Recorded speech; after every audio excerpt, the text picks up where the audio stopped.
আমরা যেখানেই যাই মানুষ আমাদেরকে ঘুম পরিবার বলে। ঘুম আমাদের পরিচয়টা হয়ে গেছিল যে আমরা ঘুম পরিবার। আমার বাচ্চা ছোট ছিল যখন মেয়ে স্কুলে পড়তো, যখন সে স্কুলে যেত এই বিষয়গুলো তাকে তার সহপাঠী এবং অন্যান্য যারা তারা জিজ্ঞাসা করত। আস্তে আস্তে যখন এই বিষয়গুলো সে মানসিকভাবে দুর্বল হয়ে যাচ্ছিল, এ কারণে আমার তাকে স্কুল পরিবর্তন করতে হয়েছে।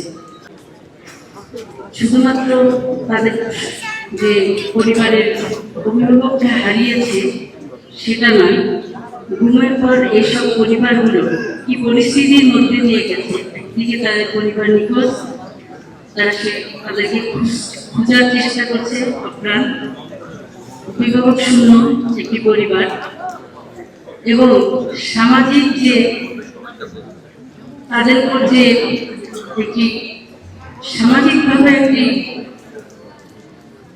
অত্যাচারী বলা যায়, নির্যাতন, তাদেরকে বিভিন্ন হুমকি নামকি তাদেরকে দেওয়া হয়েছে, পরিবারকে তাদেরকে সামাজিকভাবে হেয় প্রতিপন্ন করা হয়েছে।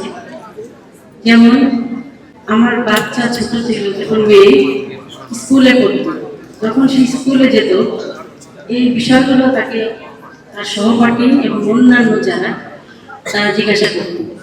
আস্তে আস্তে যখন এই বিষয়গুলো সে মানসিকভাবে দুর্বল হয়ে যাচ্ছিল, এ কারণে আমার তাকে স্কুল পরিবর্তন করতে হয়েছে।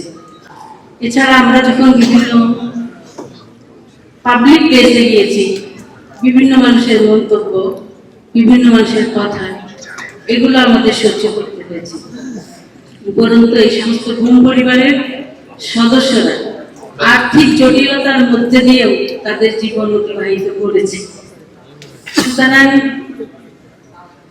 আজকে আমি যেটা বলতে চাই যে আগামী দিনে যদি বিএনপি সরকার গঠন করে, ইনশাআল্লাহ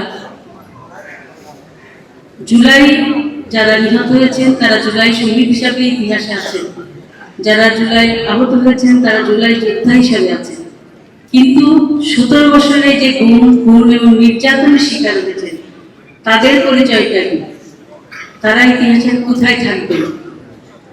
সেই জায়গাটা এই যে জুলাই তো শুধু একদিনের আন্দোলন ছিল না, সেটাই 17 বছরেরই ফলাফল ছিল। আমরা যেখানেই যাই মানুষ আমাদেরকে ঘুম পরিবার বলে। ঘুম আমাদের পরিচয়টা হয়ে গেছিল যে আমরা ঘুম পরিবার। তো এই বিষয়টা বিবেচনার জন্য অনুরোধ রাখছি। আর ঘুম পরিবারের যারা আছেন তাদেরকে পুনর্বাসনের একটি দাবি থাকছে যে পরিবারের সদস্য যারা আছে তাদের পুনর্বাসন করা যায় যাতে, এবং ন্যায় বিচারটা যাতে প্রতিষ্ঠিত হয় এবং বিচার যেন কোনো অবস্থাতে কোনো কারণে বাধাগ্রস্ত না হয়। আগামী দিনে মাননীয় চেয়ারম্যান মহোদয়ের কাছে সেই প্রত্যাশা রাখছি। আমাদের দেশনেত্রী বেগম খালেদা জিয়ার আত্মার মাগফিরাত কামনা করছি, ওনার স্মৃতির প্রতি সম্মান জানাচ্ছি।